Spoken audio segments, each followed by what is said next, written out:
si Nanay, Google namin sa bahay. Kasi lahat ng di namin makita ay nakikita niya. Lahat ng di namin alam ay alam niya. Lahat na lang itinatanong sa kanya. Gaya lamang ng mga ito. Mama, asaan po yung towel? Mama, asaan po yung sabon? Mama, asaan po yung uniforme ko?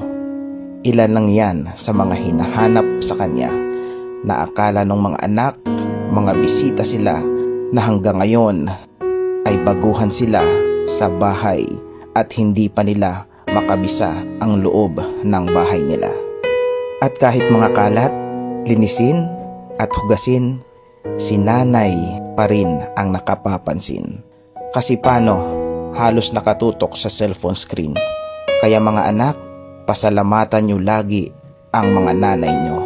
At nawa, pagtanda nila na sila naman ang searcher, finder, at kayo naman si Google, ay bigyan nyo sila ng tama at maayos na sagot. Huwag makakalimot na naging accurate sila noon sa pagbibigay sa inyo ng tugon.